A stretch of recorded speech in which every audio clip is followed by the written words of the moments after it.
Welcome back to the LMU GT Sprint Series here live on RCI TV. Don't adjust your television set, of course. It is dark, after all, in Sao Paulo. Hello and welcome in. I'm Jesse Lee, joined by Katrina, with Ted Edwards always on the cameras, joining you mid-qualifying. Katrina, what happened? Did we forget to pay the power bill or what? Yeah, Jesse, it's definitely a little bit dark out on track, isn't it, for us this week? Actually really excited to see though. I'm excited to watch a race, maybe in a track not so bright, and see how the drivers hold up. Well, we were here a season ago for the multi-class series, but this is only LMG. Currently in qualifying, Christoph Estrepo driving the number 44 Mustang is the quickest of all, a 34.959. Now, a lot of unknowns in LMU, right, Katrina? We're learning with the drivers as well up here in the box. We're also learning what the different track conditions are like. Is there going to be a lot of slipping around? Is this more optimum? Are we running quicker laps now?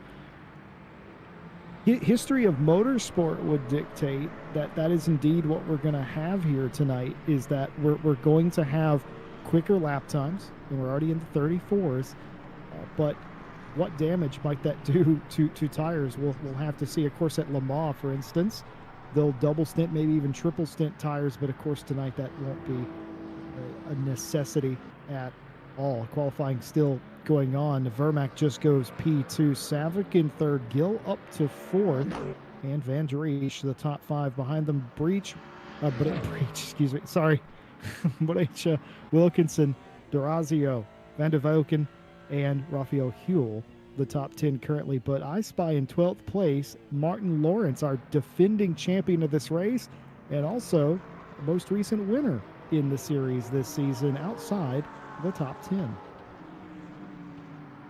Yeah, we saw him drive a fantastic race last week over at Spa, so it'll be good to see where he can put that forward. And obviously he didn't have a fantastic qualifying then either, but still managed to come out on top, so it'll be really exciting to see what he can do. And Martin has a way of kind of learning a car whilst it's on the track during the race, which is always really fun to watch. John Pezzo continuing to try and set a representative lap. They have set a time, but it wasn't necessarily one that represents their pace. They have done a 40.39 that time through, but again, not quite the pace that they were looking for. There's been no real movement inside. Miguel Martins, though, just went P7. Durazio goes 8th with a lap there. That'll knock Huel outside the top 10 and bump Wilkinson and Van de Voken down a couple of spots to boot. Vestrepa still holds the quickest time of 34.9. My question for Martin Lawrence, who's down there in 12th, is we've seen him come from a long way back in the past to win these races. In fact, won this race a season ago in this very class in that car from 5th place. Can he possibly do it from 12th? I think that's even a tall task for the Czech driver. I feel like everything would have to, favour him today in this race being in 12th for him to make maybe, the podium positions even. Not saying it's not doable, but definitely 12th is a long way off, and there's some really fantastic drivers in between him and the podium places. You're right. He's going to have to deal with some teammates in between there. He's got Vestrepa, who's currently on pole, Felipe Brecha in 6th place as well, and some usual foes that he's familiar with, rather besides. And Ryan Gill, that's technically a teammate, if you want to call him that. Sort of a friend, how about that, in Ryan Gill, who's running really well, the quickest of the BMWs currently in 4th place over Van Driesch and Brecha currently. Absolutely, Ryan Gill, another one that we've seen drive fantastically before in the past. So someone that we know knows how to handle that BMW around any kind of track. So it'll be exciting to see if he can hold that against, obviously, his BMW rivals behind him in Van Driesch and Brecha. Less than 9 minutes left to go here in qualifying in Sao Paulo. It's the dark Sao Paulo, and I'm quite sure that there's noise ordinances here that restrict this kind of racing here.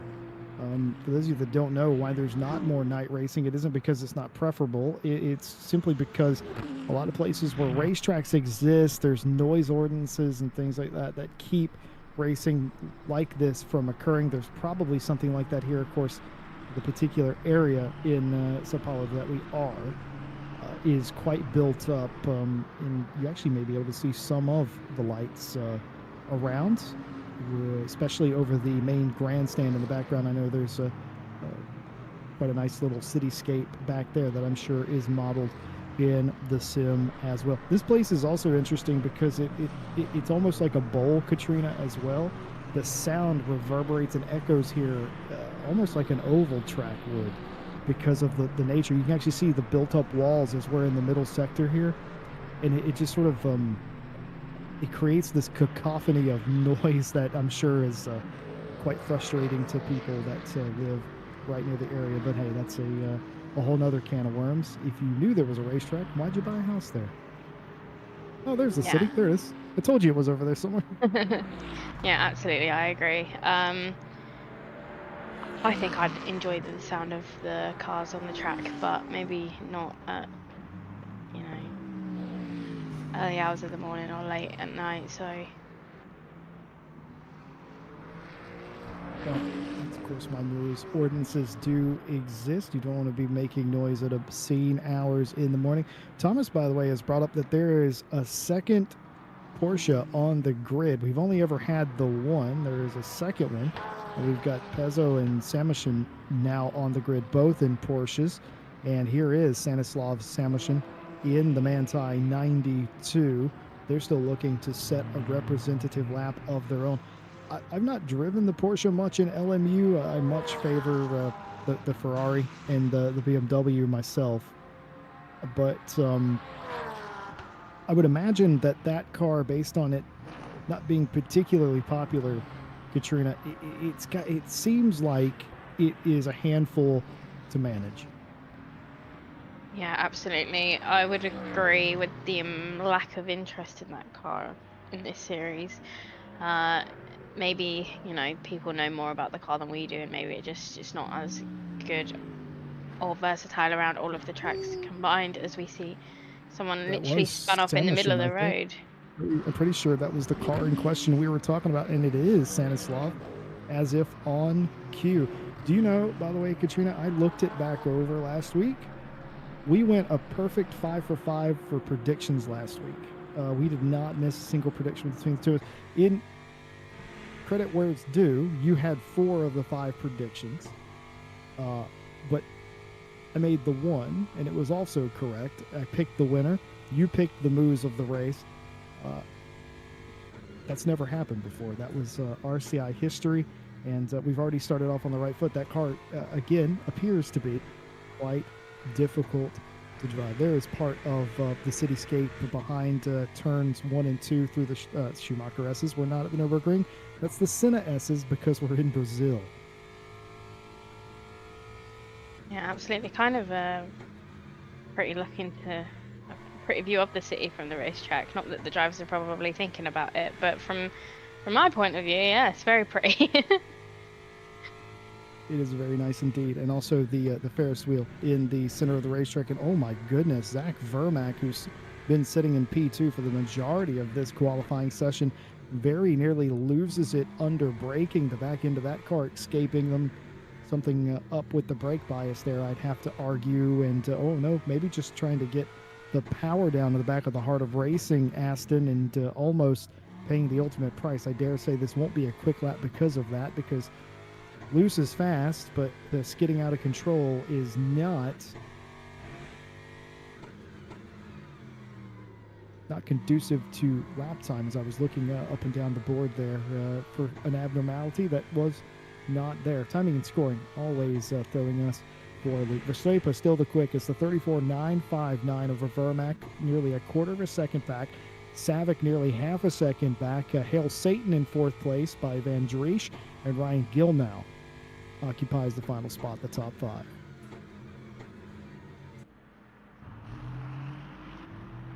Absolutely. After we saw a performance from Verstappen that didn't really go his way last week with I think it was the DNF. I think he may have DNF last week. So yeah, hopefully he's back and he's feeling good and confident in that car, and he gets it to the end of the race, which is always what we want to see. That's something else we can talk about in the meantime. So many DNFs a week ago. The mixed conditions, of course, playing a huge part of that at Spa-Francorchamps. A lot of cars ended up in the wall. Raphael Huell was one of those that had those issues. How do you rebound from that, Katrina? You just put that out of your mind and move on, I would imagine. I think that's kind of what you have to do, Jesse. I think it's a mentality thing. If you're forever holding on to something that happened in the past that you can't change now, you're not going to put the most into your performance on the track today. So yeah, for me, I would be like totally head in, being like, you know what, it is what it is, and we move on. And now we're at a different track in the dark, and now this is what I've got to focus on.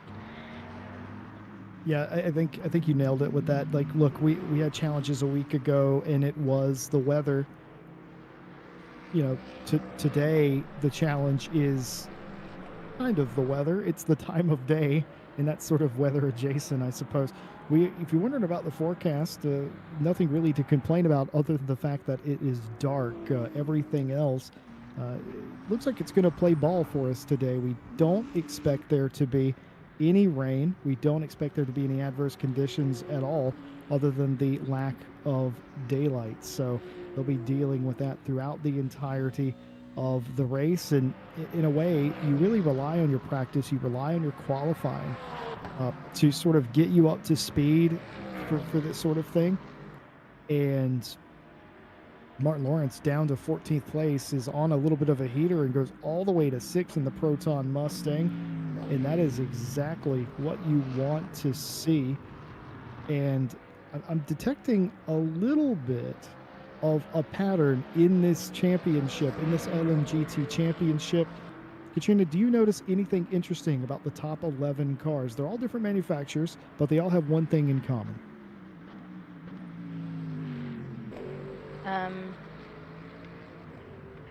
Yes, Jesse.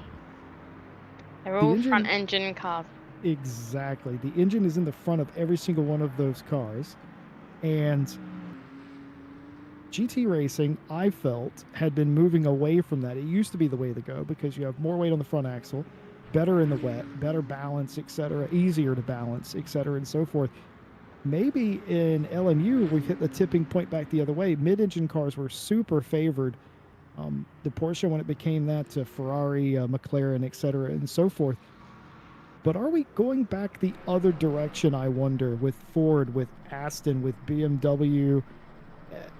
I don't know. It certainly appears that way in LMU because this is the, third or fourth race in a row that we've seen the front engine cars favored. Yeah, absolutely. We saw that Aston dominate the first race. For the next race last week, there was a mixed bunch, but you were right, they were all off the front engine cars. So maybe we have hit it, and that is the reason why. As we see Callum Kerrigan just set 2 green sectors with a yellow sector, which will be bumping up to 50th position. Yeah, the quickest for him, a 36.657. He got across the line. He's going to get another lap in here. All flying laps do count in LMU. Verstappen just went quicker himself, only minorly, nearly a 10th, 34.918, the new mark to beat. Bumps Vermack a little bit further back. Savick is now half a second down. Van Dries still making it top 5. Lawrence, Cassidy, Brecha, Huell, Martins, the top 10.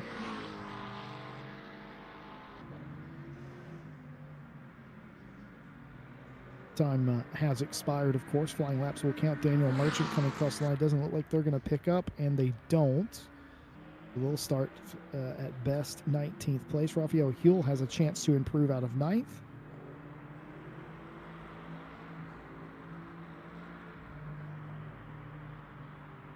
We'll see. Oh, they're coming into the pit lane, I'm pretty sure. Even in the dark, I can see that, and they are. They're practicing their pit entry there. Martin Lawrence trying to pick up a few more spots, and he can do this. He's up a couple of tenths here, Katrina. Could not surprise me either, Jesse. I will be really honest with you.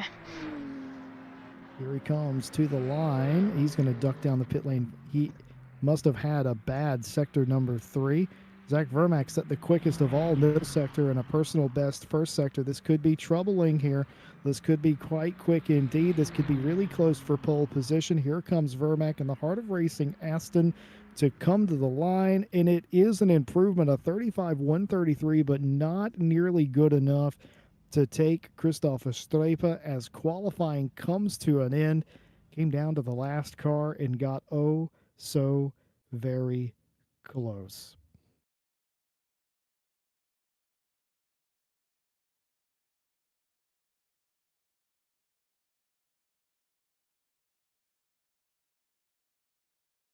Well, we've got to this point in the championship, and we mentioned very briefly at the beginning, we're not quite sure who's in control of the championship. So let's show you the points and allow you to make your own judgment.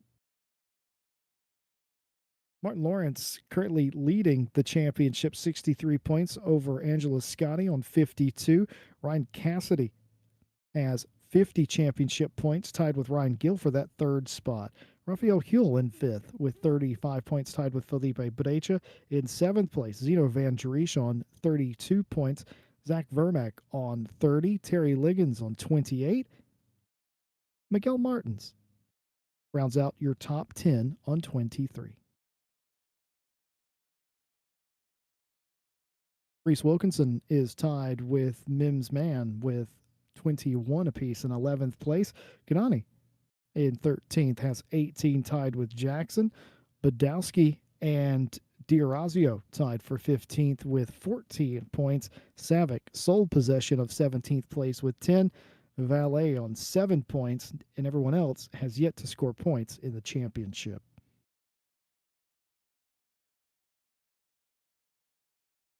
That, of course, the Pro Series standings, and now the AM Series standings. Tom Watts is doing as best as you possibly can, a maximum 80 championship points. Marco Facuccio in second place, 37 points. Van der Voken has 36 points in third place. Daniel Merchant on 35, tied with De Clerico for that spot. In sixth place, Richard Whittle has 30, tied with Daniel Ball. In eighth place, Takahashi with 26 points, tied with Rizanov.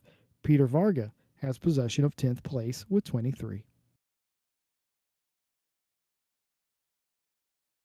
Samuelson and Cotton share 11th place. Campbell has sole possession of 13th place with 16 points. Racer with 14. Forrest has 12, and everyone else hasn't received championship points thus far. Of course, you have to finish, I think it's 85% of a race in RCI to get championship points.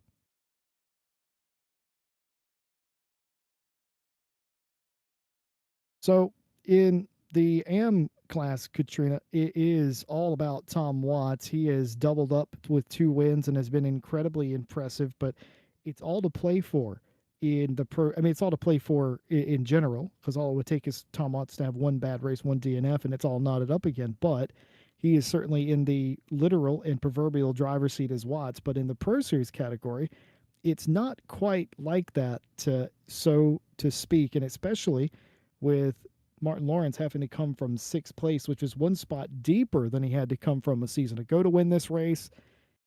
This could be a pivotal, and probably will be a pivotal round of this championship for everybody. Yeah, absolutely. We're going to see a lot of hopefully good racing on the track tonight. A lot of people are going to want to make an impression on this third race of the championship. So because going out of this today, it can be deciding on, where you end up in the championship. So definitely it's going to be on everybody's minds on the racetrack today. And yeah, hopefully we see everybody, nice and cleanly race, but racing the least. Starting order scrolling around the screen. And while we have a moment, just want to give a shout out to our partners that make this race and every race possible. They're revolving around in the top right hand corner of the screen. But Ready, Set, Sim, of course, the title sponsor of the RSS Endurance Series. That's next round coming up at the end of May. And you can still sign up and join 2 different categories in that series. Of course, you got the GTPs, I think, or whatever they're called in the U.S., and the GT Daytona style cars.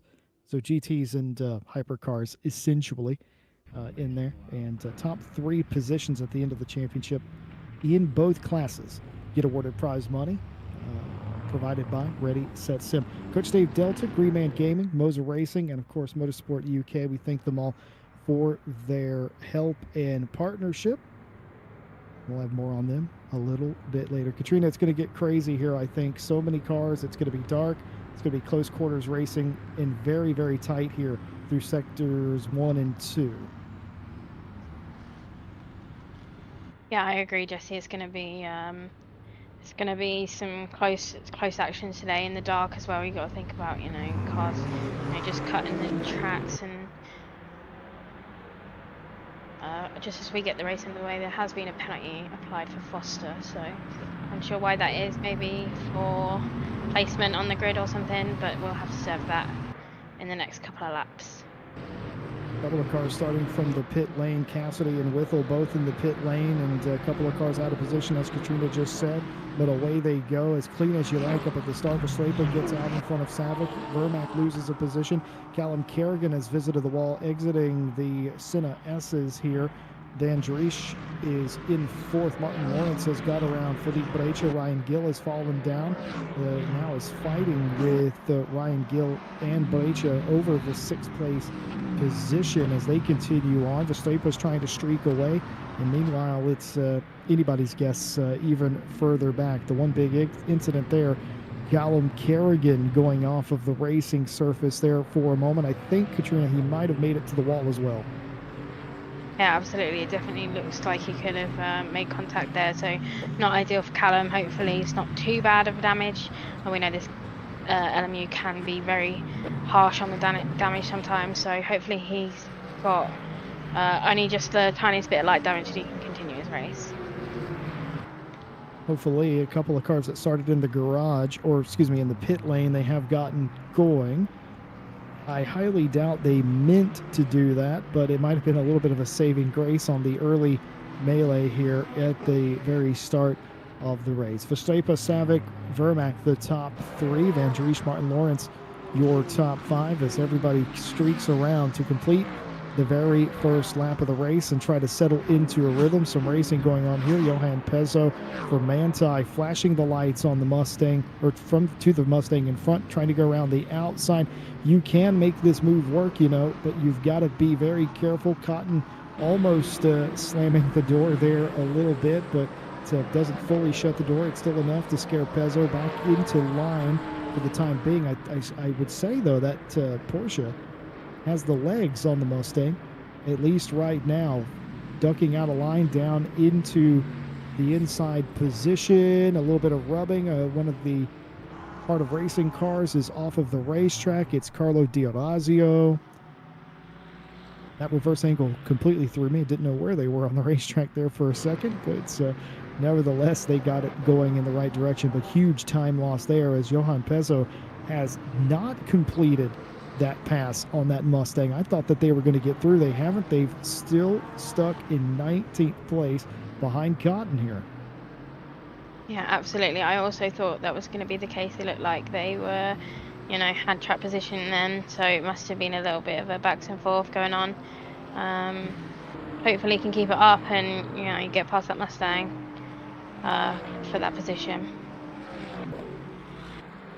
Well, they're going to keep trying, because that, for my money, that Manti Porsche was a little quicker in a straight line, and that is ultimately what you kind of want. Stay close in the corners, as close as you can, and get them down the straightaway whenever they are the most defenseless. So very close here. Ryan Gill in 6th place, looking to get by Martin Lawrence here. Gill has dispatched a Footy Brecha and is now going after Martin. Gill got as close as you possibly could going down into the Senna S's without making any sort of contact there. Martin's probably pretty happy that they didn't, but Ryan Gill significantly quicker last lap than Martin Lawrence. Yeah, absolutely. Gil definitely knows that he's got that pace in that BMW, and you know what we said about being friends out on track. You know, you're also racing drivers, so both of these people will want to be respectful. But yeah, definitely, it seems like Ryan has got the pace over Martin at this current time. Friends, what friends? I don't have any friends. When that helmet goes on, I mean, I dare say that teammates in the car are acquaintances, but friends, absolutely not. None whatsoever. I don't know you. I don't owe you money. I've never heard of you before. I've never even been here. So, you know, that sort of thing, plausible deniability when the visor goes down. You get out of the car, then, oh, yeah, mate, good race. But beyond that, there's no friends, especially on a racetrack like this one, but nicely orchestrated passes. Carlos D'Orazio giving up a spot right there. But the 92 is going to go wide and get back by. And that was excellently done. A couple of cars that are racing each other really well, Katrina, but they're trying not to hold each other up is the main important thing. Ryan Cassidy in the D Station 777 looking to make a move down to the inside. We're going to see how much of straight line ability that Porsche has here on the pit straight. It looks pretty even, but honestly, for my money, I think that Porsche might be a little bit more formidable on the straight than some of the other cars, but just like in qualifying, it's loose in the corners. Yeah, absolutely. Talking about Ryan Cassidy, he did actually start from the pit lane. He had a hardware issue on his racing wheel, so that's the reason why he started from the pit lane.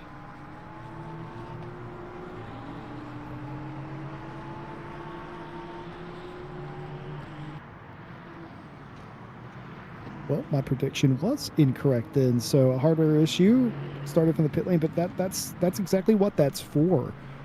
Starting in the pit lane, it's for situations like that where maybe you have a little bit of an issue.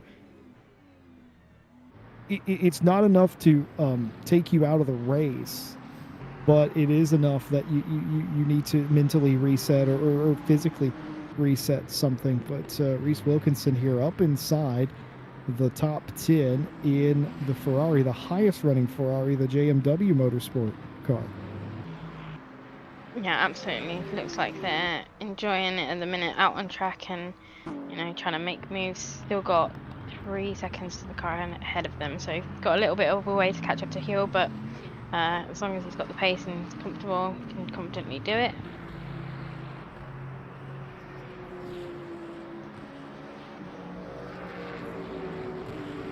Well, we're told that Forrest, the 777 Ford Mustang, who's down in 25th place, here it is, Frank Forrest for Proton Racing.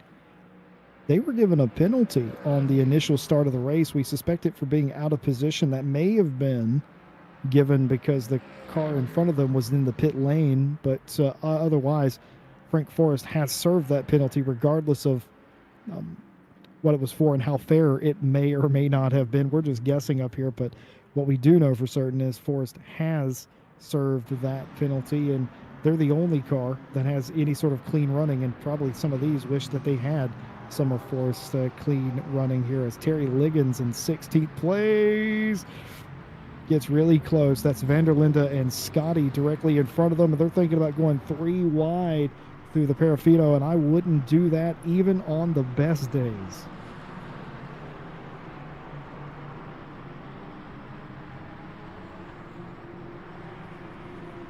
They're still going at it here quite heavily for this position, and now they finally fan out for the time being.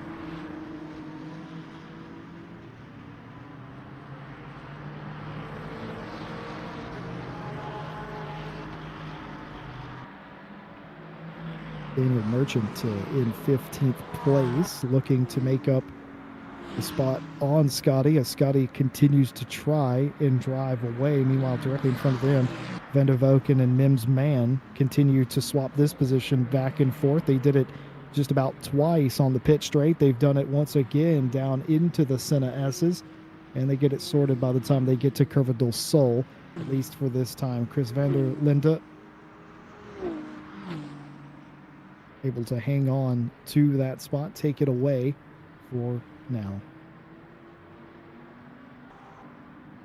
Yeah, I don't think that'll be the last that we see of them two having a little bit of a race on the track, I'll be honest. I think Min's man wants that place of 12th back, so we'll come back for it. Hopefully, some more clean racing. Don Pezzo continuing to try and take 18th place away, and will they do it here? Pezzo going through,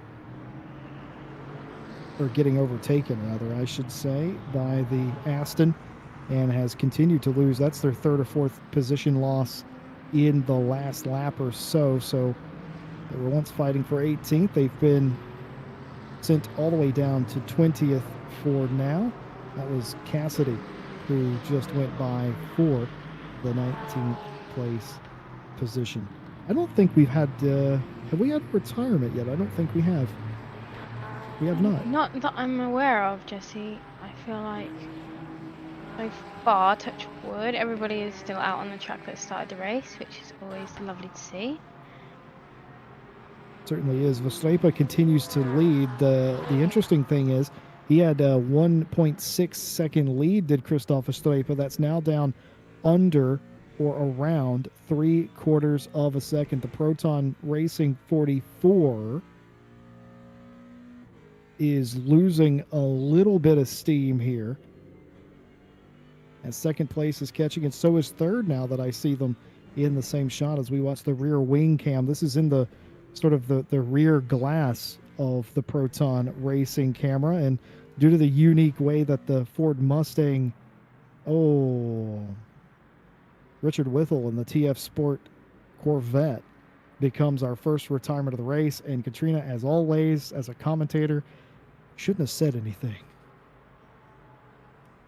Yeah, Jesse, the old commentator's curse. Unfortunate for Richard, not what we want to see from anybody. Don't really know what happened, as we are going to watch a replay of what happened. Now. Got on the curb, got on that curb.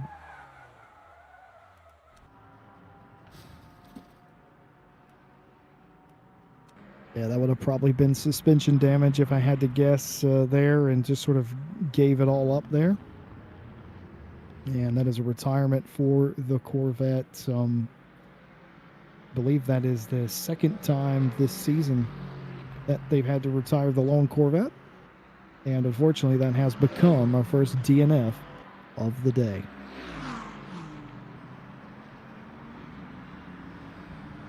Yeah, not ideal, not what we want to see on anybody, not being able to finish the race, hopefully. As we see some contact there. A little bit of touching going on. See, Katrina, Daniel Merchant suggested that Angela Scotti not be where they were going into turn number 1. That's what happened there.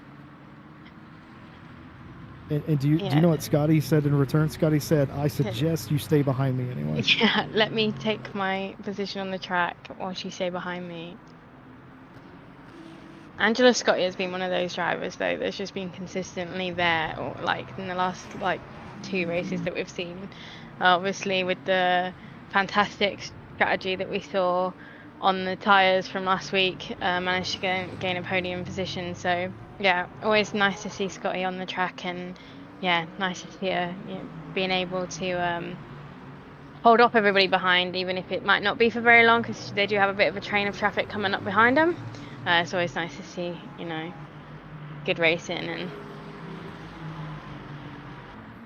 no, you're absolutely right. And look, Scotty, after that assault down into turn 1 in the Senna S's, Scotty's driven away, absolutely killing it. In my opinion, what they've been able to do in the Aston this season, and they're just continuing that. Now driving away, maybe driving forward quite a little bit. Van der Velken has just come down the pit lane. Now, we saw the virtual energy meter a little while ago, and it would have seemed to have indicated to me, Katrina, that nobody's going to be able to make it to the end of this race on 1 charge of virtual energy, which means that they have to come down pit lane for the uninitiated, stop in their box, and take on virtual energy. I suspect there was nothing wrong with the WRT BMW. they've just decided to come down pit lane and do an early stop. Now, we don't see a lot of that in LMU. Everyone, typically, as you know, tries to come at the last possible moment, but that is very early stop, and that's a humongous undercut if it works for Van der Velken. Yeah, absolutely. I want to say it might, but I don't know. You're right. No, go on, finish your thought. Is it too early to predict at 45 minutes left? A lot can happen. I don't. You No, know? you're right. And pitting early boxes you in, and that's why you try not to do it a lot. That's why a lot of times you come in exactly in the middle, because coming in early boxes you in to a strategy. Van der Velken has made their bed; they have to lie in it, as the idiom goes. But if you know that you're going to catch cars, or you're going to have to fight them, like for instance with Merchant and Scotty, and it's going to tie you up. And of course, Liggins and D'Orazio have now caught that group. If you know you're going to run into a group like that, sometimes the best strategy is to put yourself in that box, get some clean air, and run your own laps and let everybody else race each other, like we're seeing right here, case and point. Van der Velken has basically taken themselves out of this position where they're losing time. They now know that no matter what happens in this race, they can make it to the end, and we're going to be just about nearly 3 wide, and they will be 3 wide as we go down the Retta Opasta, and they think better of going 3 wide, but they are still 2 wide for the time being, and this is incredible. Ryan Cassidy working their way through into 5th. D'Orazio in the background there. Liggins down a couple of spots, as well as Ryan Cassidy, the big winner there, up into 15th.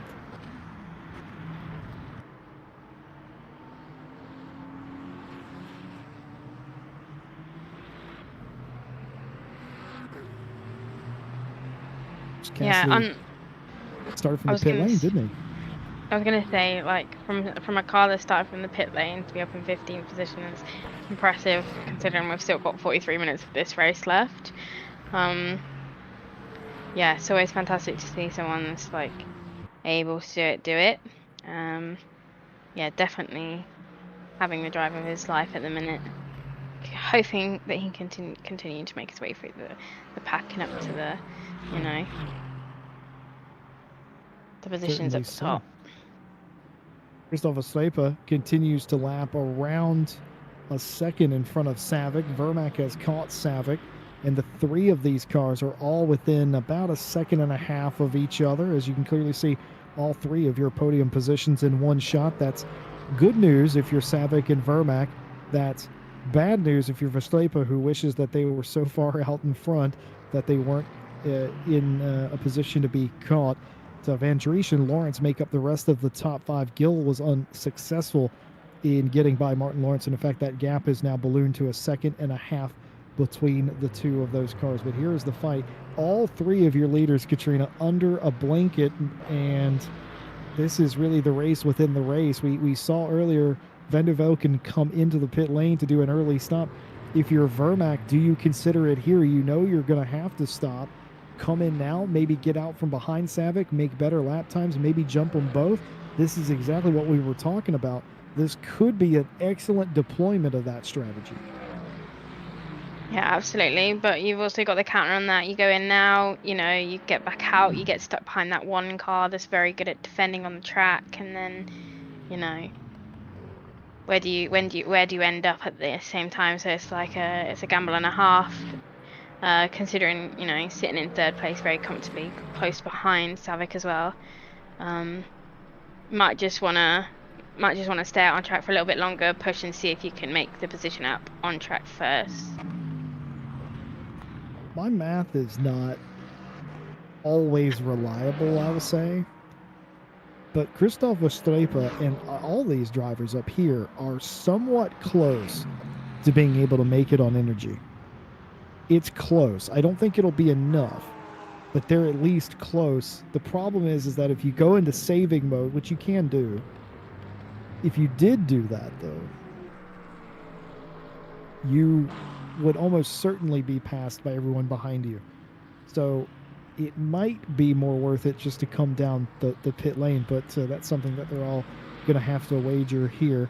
As the top three continue to race each other, there's racing all throughout the pack. Carlo D'Orazio has not given up their pursuit of this fight. You will recall just a little while ago, Daniel Merchant gained a few spots. Ryan Cassidy up to 14th place now, and that's dropped Merchant into the clutches of the Heart of Racing Aston, driven by D'Orazio now. Yeah, absolutely. It's just bunched that little group up here, and it's gonna be, who's got the fastest at like exit out of the corners and stuff, and who can keep on it to who makes up loses places here. Ooh, close going here. This group has been as close as you like throughout the entirety of the middle section of this race thus far. We're just sort of entering the middle section, but you take my point. As Felipe Brecha has caught Ryan Gill and is looking to dispatch of him. This battle originated from the very first laps of the race and has now re-emerged. Frank Forrest has gone into the garage, and what has befallen that Proton Racing Mustang, I wonder?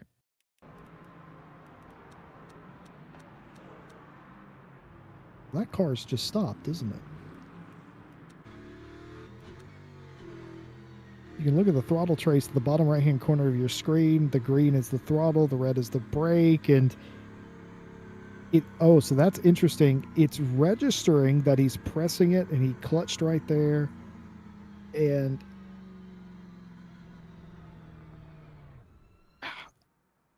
okay, the pedals in the car, Katrina, were registering that he was hitting them, and you can clearly see that he's hitting the different pedals.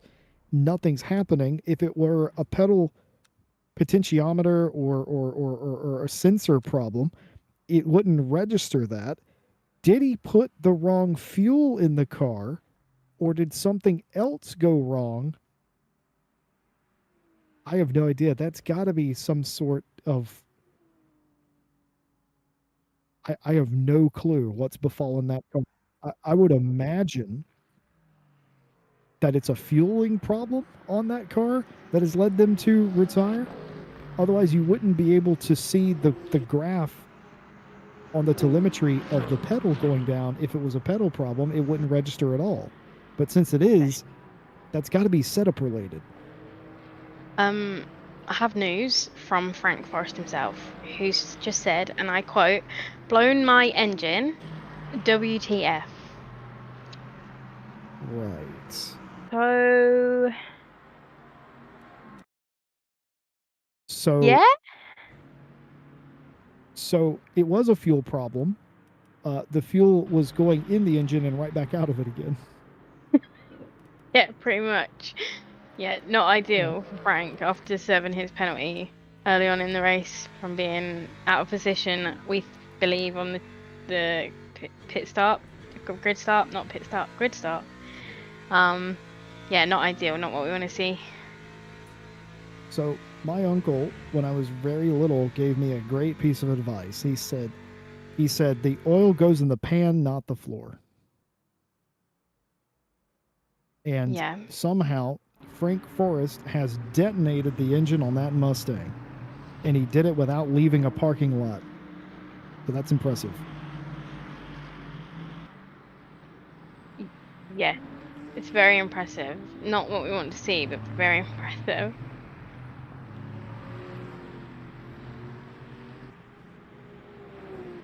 Welcome in to Fabian Schmedberger, who joins us, and lovely to have you with us here on RCI TV. Hope that your weekend is going well, Mr. Schmedberger. Ryan Gill continuing to try and fight over this sixth place position. Gill had it. He might be in the process of losing it to a fellow BMW driver with Brecha.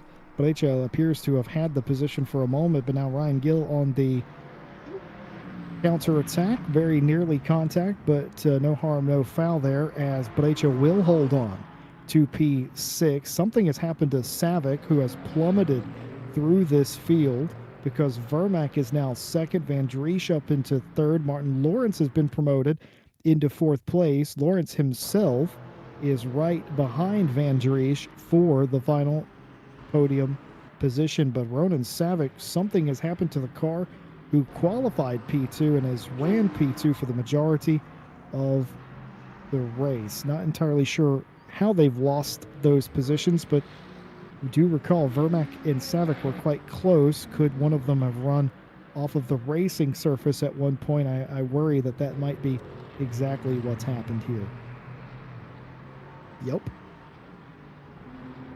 Oh, not ideal. That Jesse just looks like a little spin out at the back there into the break-in, and yeah, cost him quite a few positions on track, which isn't ideal, but hopefully no damage, no contact with anything, so hopefully just, you know, a little bit of self-inflicted pain and embarrassment, but is still able to drive that car and get back through the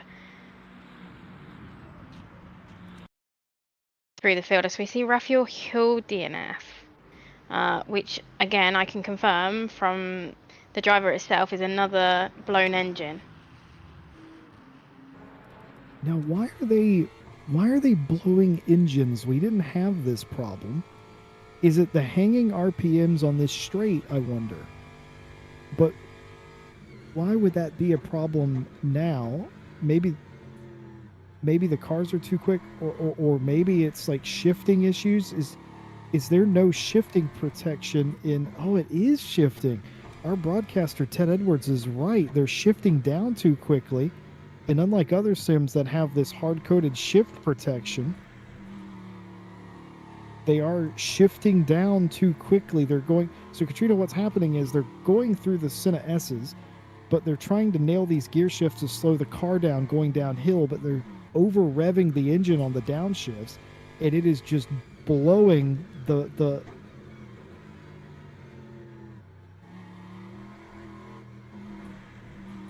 Yeah, I wanted to listen there. It's just blowing the bottom end out of the engine is what it's doing. So they are literally detonating their cars, trying to shift down too quickly. Yeah, absolutely. And I wonder whether that's something that they know that they're doing and that's the reason why. I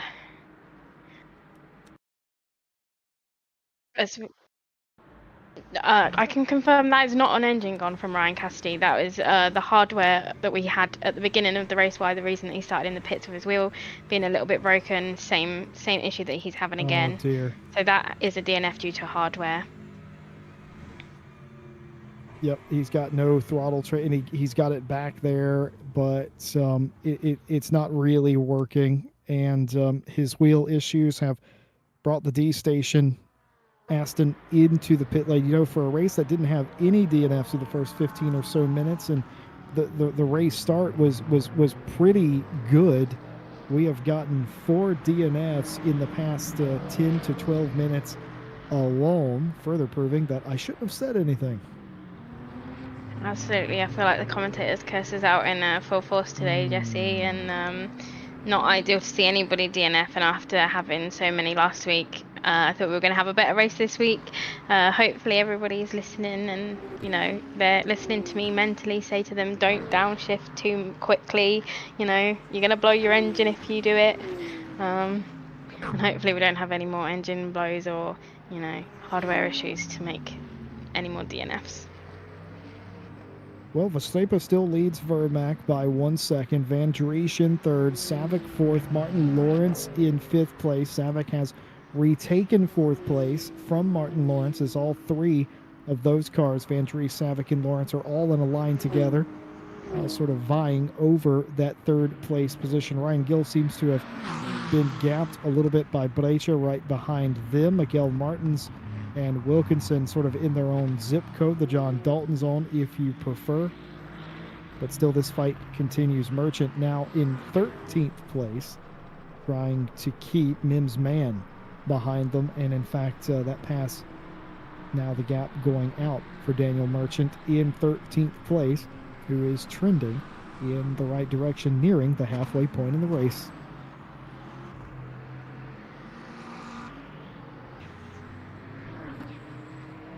As we see Savak has made up a place from before and is now currently sitting in 4th. Looking at the back of that BMW of Vandrish, wondering if, it's going to be this lap or next lap that he's going to get close enough to make a pass and, take back 3rd position. Certainly true. Ronan Savik trying to catch back up to Van Driesch and make the pass. And while he does that, I'd like to take this time to thank our partner, Green Man Gaming, as Callum Kerrigan's been around, but gets the car going back and the Porsche gets loose as well. Go to Green Man Gaming, follow the link in the description, and pick up a deal of your own. Do you know it's Golden Week? And I'm not going to even attempt to explain what Golden Week is, but it's a holiday in Japan. But because of that, you can pick up many Japanese or Japanese adjacent games on sale on Green Man Gaming at various discounts. And while you're over there, you can pre-order the new Doom game and get 17% off. Just go to Green Man Gaming, follow our link, and get yourself a deal. Thank you to Green Man Gaming.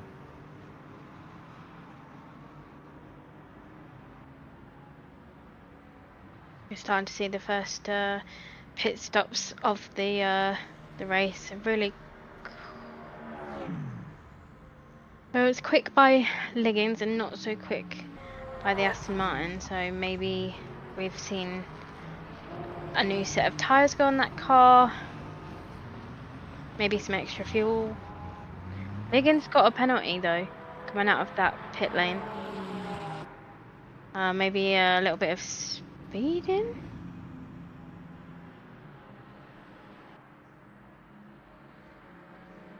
Well spotted indeed. A couple of cars still coming down the pit lane as they are splitting this race in half. And we do see this, though this is more than usual, as Samerson in the pit lane as well. Zeno Van Driesch is going to give up 3rd spot to Savik, who has retaken that position up into 3rd, but now has the longest road of all. A humongous 9-second gap to Vermack, who has caught Verstappen again. The gap was never huge. It was about a second, but now it's halved. It's half a second as Christoph Verstappen continues to lead and has led, but has now been challenged by 2 or 3 different drivers. Here is Stanislav Shamison in the pit lane, as said earlier, and this seems a bit long to me as well. Katrina possibly taking extra fuel or tires accidentally. Yeah, absolutely. This is definitely a longer than expected pit stop from the Porsche.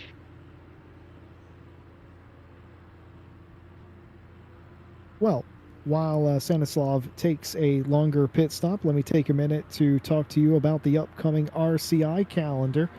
Of course, Monday Championship Super Trofeo Season 2 continues this coming Monday live here on RCI TV. We'll be back with you on Friday, where we will be at Fuji, and I'm told it's the classic circuit, or in my opinion, the correct circuit, without the little extra chicane that infuriates me. I would rather have my shoes tied in knots and have to walk around with gravel in my shoes than have to run the Fuji with the extra little chicane. It's devilish. It is the second worst invention in all of motorsport, that chicane at Fuji. Luckily, we don't have to run it. We get to run the classic circuit, and we'll bring that to you live next Friday.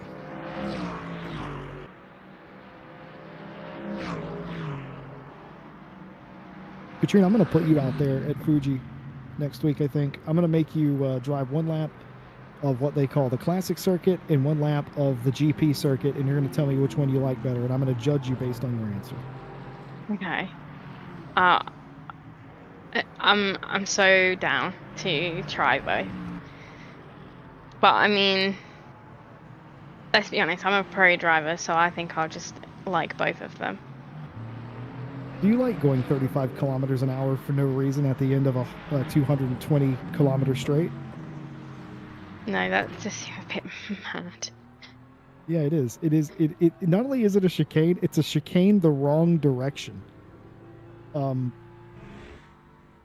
It is such an annoying thing. It's one of my least favorite things in all of racing.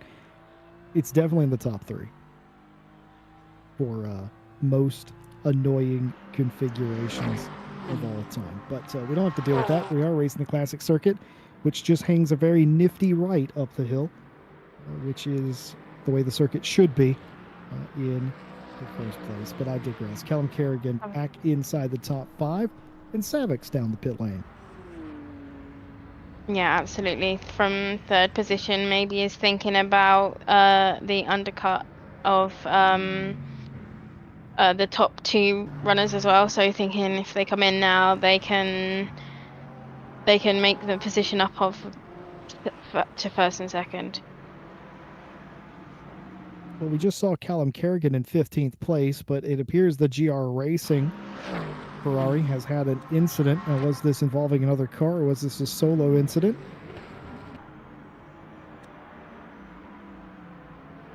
Let's see. Is it just... Oh, what on earth? That's hard contact into the wall. Now, that was a huge wiggle, but was there something else that went wrong that led to that?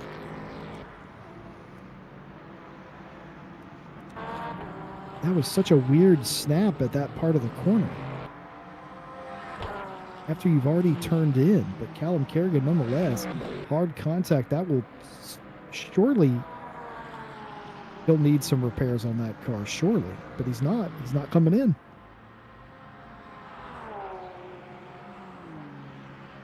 Barry Wiggins is now DNF'd in the spirit of the race Ferrari. Dropping like flies here. Yeah, absolutely not what you want to see. Anybody DNF. Obviously, they had to serve their penalty in the pit again. So we saw that happen, and then obviously we saw him come back into the pit, and then decide not to continue on this race. So don't know if there's anything bigger or something else that happened, but not ideal. Certainly not. Strange goings on. I have no idea what happened to Callum Kerrigan right there, because when you've already turned in for Ferradura, which is the corner they were in, the car's loaded up. You don't really do anything. He took the right line and everything, but it looked like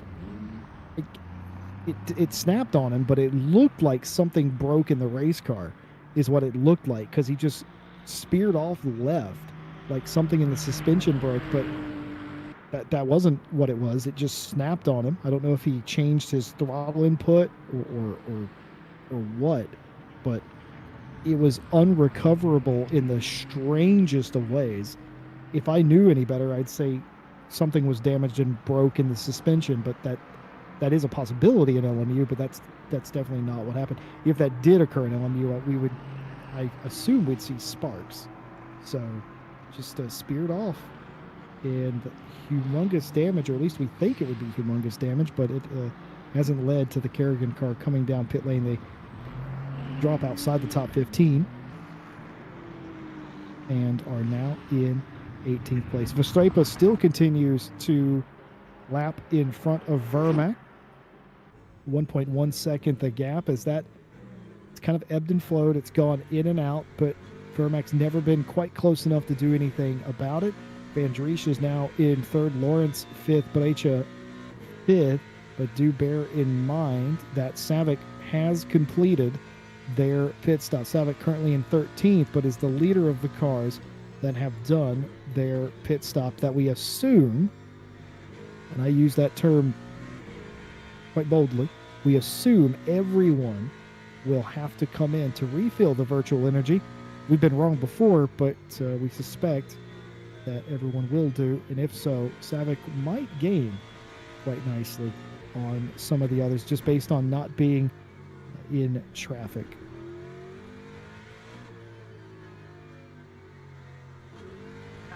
I was just thinking about this.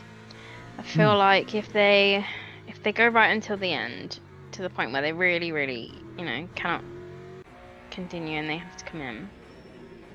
Like Savic, even if he gets back to the back of them, won't have time to, race them to overtake. So the whole going in early and undercutting sometimes just doesn't pay off when people are willing to not pit very early. No, it's a good shot. It's very much a possibility that it could go wrong. And of course, I use the term handcuffing. You're handcuffing yourself to a strategy if you come in. You're committing to a strategy when you come in excessively early. And that is a little bit of a problem sometimes, because then everybody else can see what you're doing. They have the same telemetry that we do in the booth. They can see when somebody's down the pit lane if they've pitted. They can't see what they've done, which we can do, but it doesn't matter. You kind of assume in a 1 hour race in GTs what they're doing down pit lane. You assume they're not taking tires unless by error. So you can assume things about what's going on, and then the ball's in your court, so to speak. Okay, they came in early. I'm going to try and maximize this stint to cover off their undercut by doing an overcut.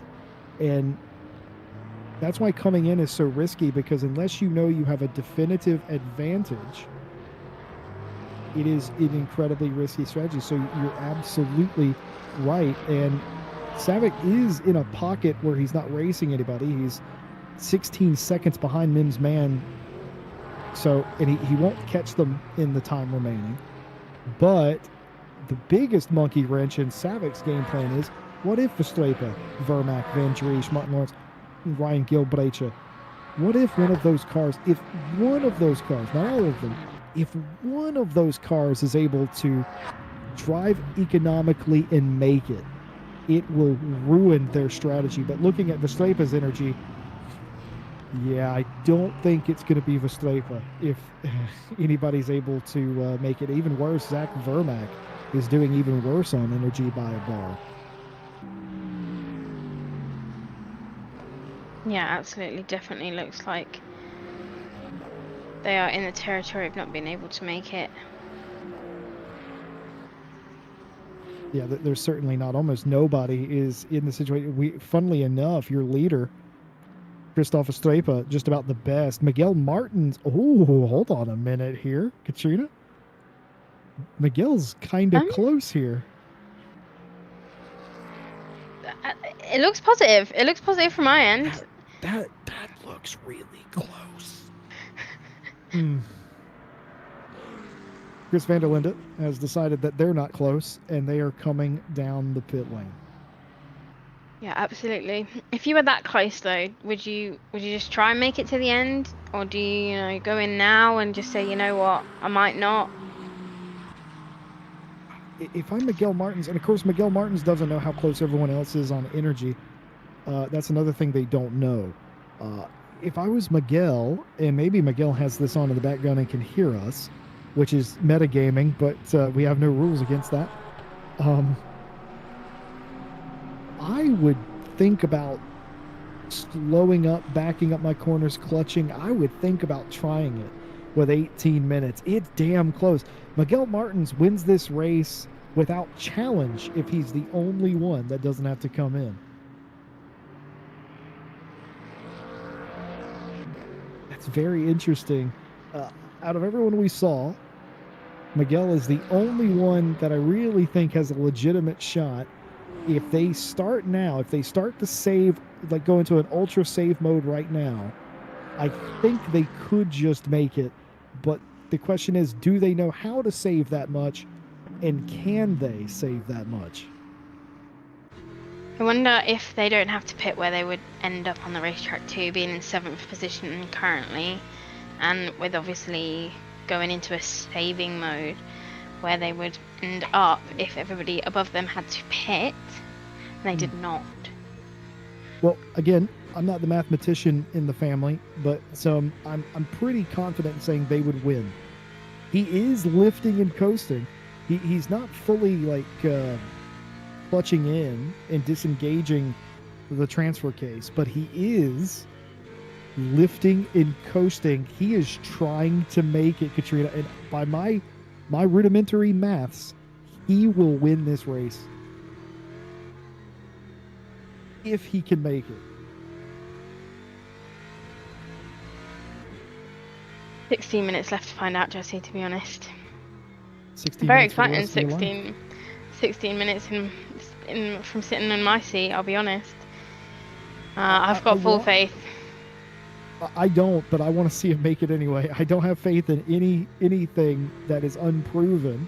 We've seen mixed condition races where cars have made it to the end. We've seen it where cars that were stuck in traffic have made it before, but never in a situation where Miguel Martins in the Proton 44 Mustang has made it, where they're out in space by themselves and just doing their own thing oh yeah, he is definitely trying to make it.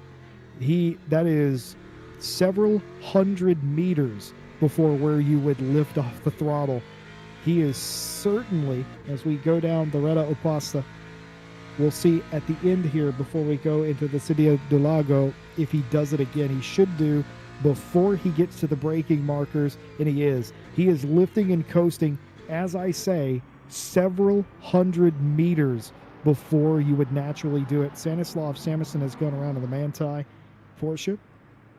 Daniel Merchant has called it quits and will refill their energy in the car. Keep in mind, there is no actual pit requirements, folks at home. You don't have to take tires. You don't actually have to take fuel. There is a requirement by the WEC that says you cannot finish the race with zero virtual energy in the tank. You have to have something, some percentile in the tank at the end of the race or incur a penalty. Think of it in terms of Formula One, where you have to have enough fuel in the tank to dip to get a fuel sample. It's kind of like that, but for virtual energy in the WEC. There has to be at least 1% in there. If you cross the line on zero, you're going to get a penalty. That's how it works in LMU as well. That's all you have to do.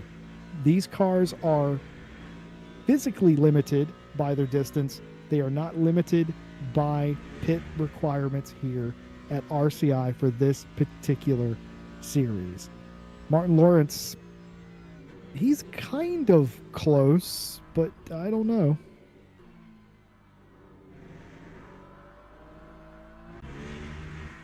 Yeah, there's a few of them that are definitely gonna need to pit. Ryan Gill being one of them. Yeah, certainly the case. Ryan Gills, there's no way I wouldn't need to be a math magician to know that he can make it. But the real question is, can Miguel Martins do it? Looking about as good as anyone else. Reese Wilkinson for JMW Motorsport in that Ferrari looks pretty good. Angela Scotti in the same boat. All these cars are likely going to do a splash and dash. And Ronan Savick in the Heart of Racing Aston is the first car on the road up to 10th, of course. Remember, they did pit earlier on, and they need all these cars to pit. If Miguel Martins doesn't pit, he wins this race, providing he has 1% energy left in the tank. He's about the only one that we think has a reasonable chance of making it, because they have been lifting and coasting and saving in this race. Verstappen holds a 1.4 second lead on Vermaak. The question isn't if Vermaak Van Driesche will come in, because we expect they have to, right? Verstappen was a little better on their energy than the cars behind them, but not nearly as good as Miguel Martins, who's down in 7th. A pit stop here is 40-some seconds, 50-some seconds maybe. And Martins is less than half of that behind, so he would inherit the lead if he could make it, and he could continue to lift and coast by virtue of having an additional 15 or 20 seconds gap he would have if everyone else came to the pit lane. Carlo Di Razio there with the change of position.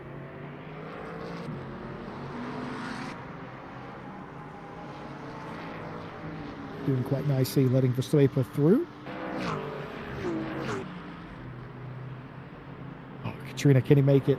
Talking about Miguel Martins. Can he stun the field and win this race on a no-stopper?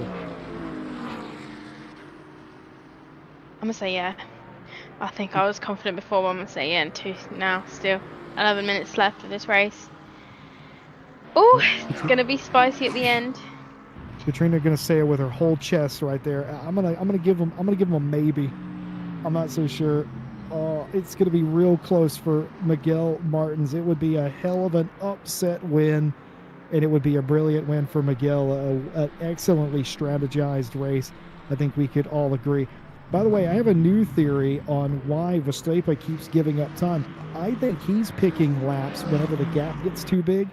He's doing it Formula One style, Katrina, where he is setting his energy conservation mode up, where he's just lifting and coasting one way or another. He is intentionally giving up this lead, knowing that he can drive away from Vermac. He was doing this to Savick earlier as well, I think, where he is trying to go as long as humanly possible on this tank. Even if he can't make it, he's trying to go as long as humanly possible to make his stop as short as possible. I mean, it makes sense, doesn't it, really? If you know that you've got the ability to drive away from the car behind you, why wouldn't you? Yeah, fantastic, like, thought process from the drivers today on the track. A lot of them seem to, you know, not only be, you know, getting their cars safely around the track in, you know, the dark. Is that someone coming to the pit lane? I think I'm tripping. No, you're not, Katrina. You're 100% right. Okay. Don't doubt. Do not doubt yourself. You're absolutely right. Zach Vermac in the Heart of Racing Aston comes down pit lane. He's waving the white flag, saying, "Nope, I cannot make it. I've got to come down." And we'll see where Savick comes out, or where he comes out around Savick, I should say. Very quick indeed by Vermac. That's exactly what you want out of that stop. Will Savick get anywhere close? Down to 5th place, down to 6th place. Savick inside the top 10 as he exits the pit lane. I think he's still going to be in front. That was the better part of a 10-second gap earlier on these two cars. And if he's maintained that, he should end up about around that much still in front. And I think he will. He's going to lose this position here. Or maybe he won't, in fact, lose this position. That wasn't even a position on. That was a lapped car, in fact, that Porsche. So he's going to hang in that spot. Savick is up to 9th, but Vermac did not fall out of the top 5. So Vermac becomes the leader on the road of the cars that have pitted. Reese Wilkinson brings the JMW Motorsport Ferrari down the pit lane and back out the other side. Verstappen, you can see on the right-hand side of the scoring pylon, cars that are in the pit lane versus cars that have stopped. Still a lot of zeros up at the front of this field that have yet to take their stop. Verstappen, Van Dries, Lawrence, and Brecha, the top 4. Vermac, the first car that has pitted. Gil Martins and Scotty in line there. We suspect Martins may be doing enough on his virtual energy to make it to the end. Speaking of which, if we could check in on the 44 Mustang and see how well they're doing with less than 10 minutes to go, this would give us an excellent idea on how well he's been doing. Oh, he might be able to do it, Katrina. He might be able to squeak this one out. It's very exciting.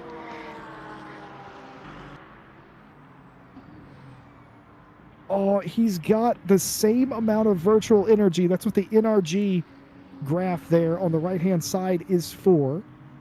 He's got the same amount as a car who has pitted in this race. But the problem is, now that I think about it, Vermac has come out in front of him.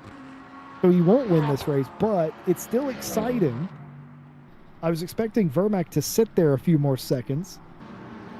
He did not.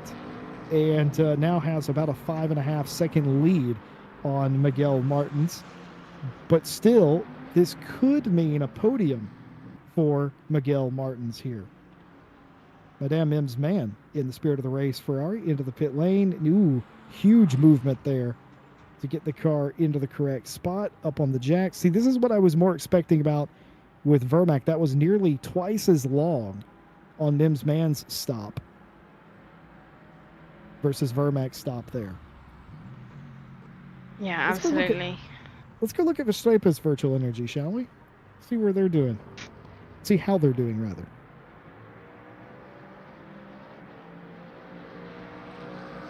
Oh, no, there's no way. No, they're going to have to come in. Now here's the problem, though. Verstappen has to come in, and they've got to make this very speedy. Because if they don't, remember, was around a second between them and Vermac. Going to need a very speedy stop indeed. Huge push by Zito Van Driesch. Decent enough stop. Ryan Gill also in. Everyone now coming in. But that's kind of my point, Katrina.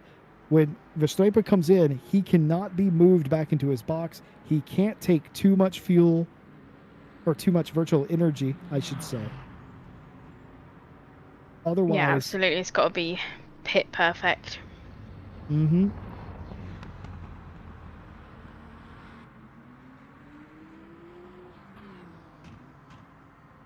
Miguel Martin's inside the top 5. We reckon that they can make it. I also now reckon that he could be on for a podium here. Could be even more, could be a little bit more than third place if some of the others take a longer stop. Verstappen doesn't appear to be coming in this time. Now they can run out. They can run out of virtual energy on the racetrack.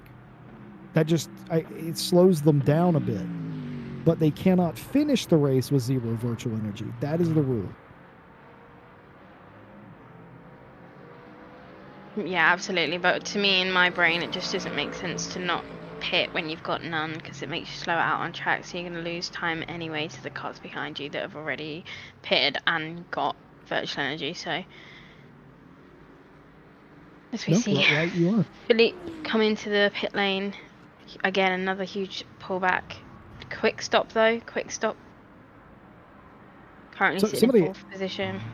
Somebody at home may be watching this going, what do they care? Why does Katrina and Jesse care so much that the car gets pulled back? That's a second time loss.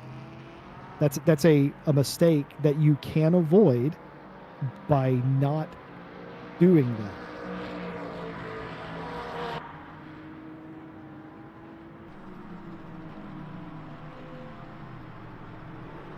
Leader of the race, Christoph Verstappen, has led this entire race, but now needs to execute a clean pit stop. To Katrina's point, why would you run out of virtual energy? You're only slowing yourself down.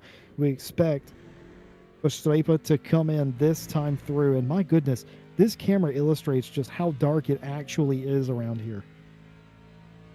Yeah, absolutely. I know we mentioned it a lot at the beginning, Jesse, but you know, seeing it from this point of view, it is very dark out on that track. So as we see, like we expected.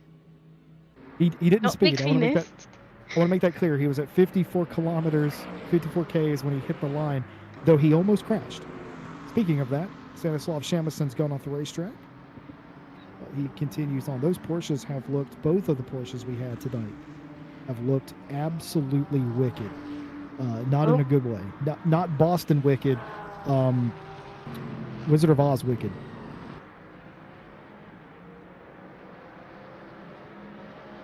So Martin Lawrence has taken over the race lead, but we suspect they're going to have to come in. I don't suspect they've... That's just not enough, is it? He needs at least 2 laps, and he's only got 1 lap of virtual energy. Is Vermac going to run out? Is Zach Vermac going to run out after pitting? Miguel Martins has 2 bars. I think Miguel, lift and coast.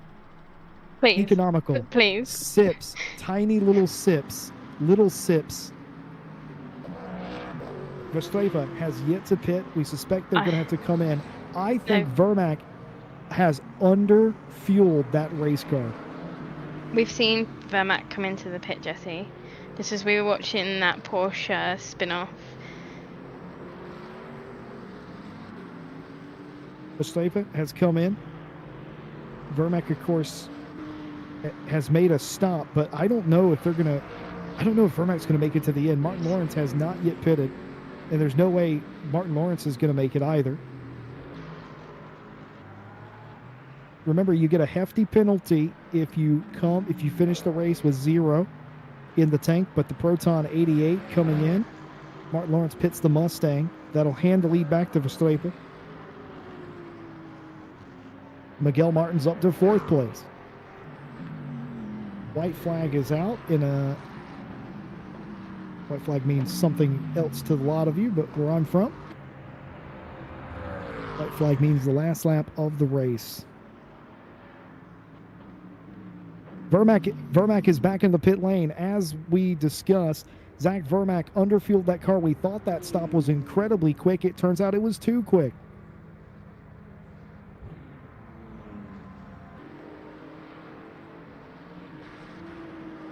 Christoph Verstappen trying to come around. Katrina, you were going to say, sorry, didn't mean to interrupt. No, it's okay. I was going to say this is very intense here, Jesse. I'm not going to lie, with the amount of people that have come in and pitted, but not really taken quite enough. That's true. Miguel Martins in 2nd place on the last lap of the race, all the way up from near obscurity. If he's able to make this work, will we see more people trying this next week at Fuji, I wonder? I think Christoph so. Verstappen might run out of energy here. He's below 1%. Now, keep in mind, you just have to have something in the virtual energy tank, but it cannot be not 0.9. And we'll know as soon as he crosses the line. But for right now, Christoph Verstappen is going to come across the line here in Sao Paulo at Interlagos. He will cross the line first. Will he get to keep the win? He was off the throttle the entire way, and he may do just enough to hypermile the car. Here comes Miguel Martin in the Proton 44, the sister car, across the line as well. A well-driven no-stopper for Miguel Martins. Martin Lawrence will come home in 3rd place. A calm, collected race for your championship leader, Van Driesche. 4th, Brecha will come home in 5th, only just over Savick. Speaking of Savick, might be a race to forget for Savick today.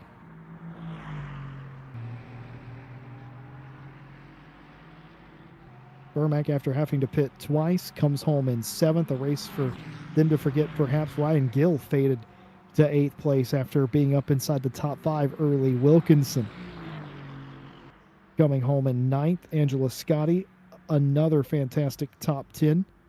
Oh, Scotty's going to... It flip-flopped for me there. Scotty is in 9th place. Wilkinson 10th.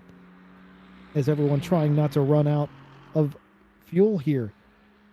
The Orazio coming to the line. Then it'll be Mims Mann, Vandervelken, Merchant. And Vanderlinde is in the pits again because they've already crossed the line.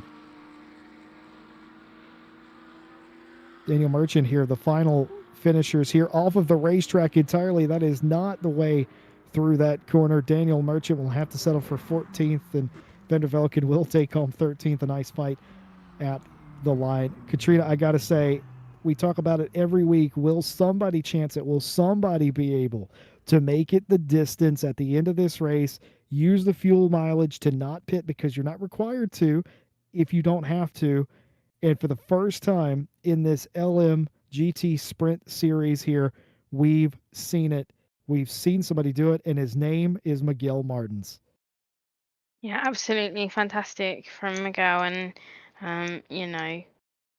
being able to manage your car to that extent where you have managed a no stopper is incredible. So yeah, real hats off to Martin. Fantastic drive today and fantastic strategy.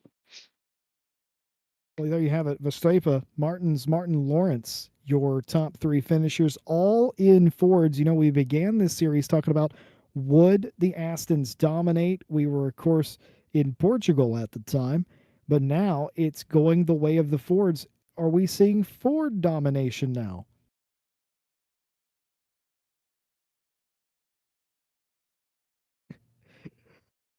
Been fed a bit of comment from Miguel Martins, who has just said in a race chat, how is a North American V8 so efficient? America? I don't know. It is quite interesting that somehow that car can be so economical. But the only one to figure it out is Miguel. The rest of the results scrolling on your screen. And of course, one final opportunity to thank all of our partners that make this race and every race possible. Ready, Set, Sim. Go check out their products on their website, Ready, Set, Sim. Coach Dave Delta, Coach Dave Academy. Hey, maybe work on some more fuel economy runs with a Coach Dave setup. Greenman Gaming, mentioned them earlier. Go grab yourself a deal. Moza Racing, direct drive hardware that doesn't break the bank, quality products for a fair price. Moza Racing, go check them out. And of course, a big shout out to Motorsport UK for recognizing us as a recommended esports community. Katrina, before we go out, what do you, I think we came in today, we came in talking about, can Martin Lawrence repeat? The answer was no, they couldn't. How much would the dark play a factor? I don't think it did at all. And could somebody make it to the end of one of these races? Because nobody looked close until today. Miguel Martins proved if you hypermile it, if you save enough and early enough, the answer is yes. So my question for you is, will we see it next week? Because the last time we saw this, a season ago at Spa, more people tried it in the next week. How many more cars are going to lift and coast, do you think, at Fuji? Um, I mean, I'll be real, from obviously seeing the driver's feedback from today and Martin saying that he saved all the way from the start. I feel like more people will be, thinking about how that's paid off for him today.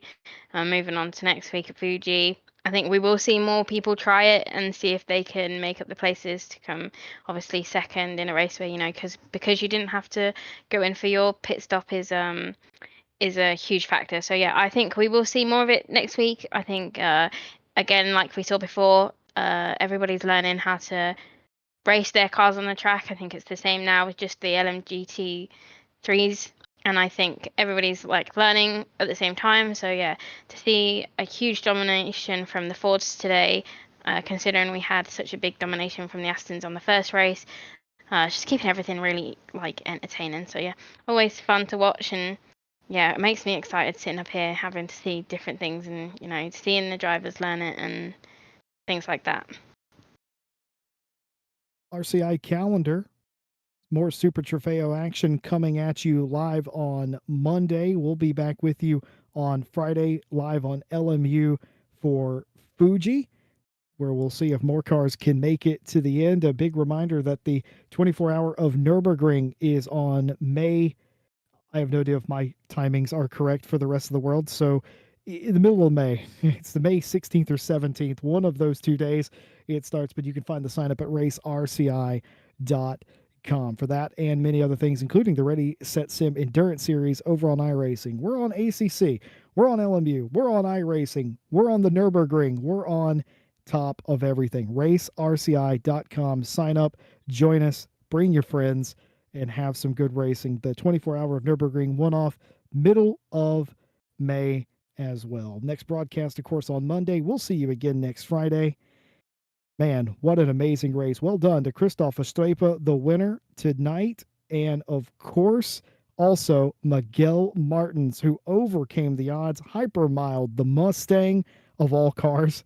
And he won our hearts and got second place to boot, with Martin Lawrence in third, doing an excellent job trying to protect that championship lead. On behalf of everyone here at RCI, I've been Jesse Lee, joined by Katrina and Ted Edwards. We thank you all for being with us and taking time out of your evening. All of you have a lovely time. We'll see you on Monday. And until then, have a good one. You ready? 3, 2, 1, go. Get behind the wheel, let's go. Grip the road, feel the flow. Thunder roaring, steel alive. Live this dream and drive. Tires burning with gasoline. Push the limits, chasing green. One shot, don't slow. Go on, we'll take control. Engines scream alive tonight. Blazing past the red line. Outrun the night, won't lose this fight. Follow the road, red line for show. chasing taillights, don't let go. Under the stars, we'll go so far. This is who we are. Chasing taillights. Chasing taillights. Chasing taillights. We're chasing taillights. The miles they fade, but they don't die. Faster now, the hours fly by. Sweat and gears, hearts in sync. On the edge, on the brink. Clock ticks down, stakes are high. One mistake, we kiss us goodbye. Don't slow down, we're not done. Finish line for the strong ones. Engines scream.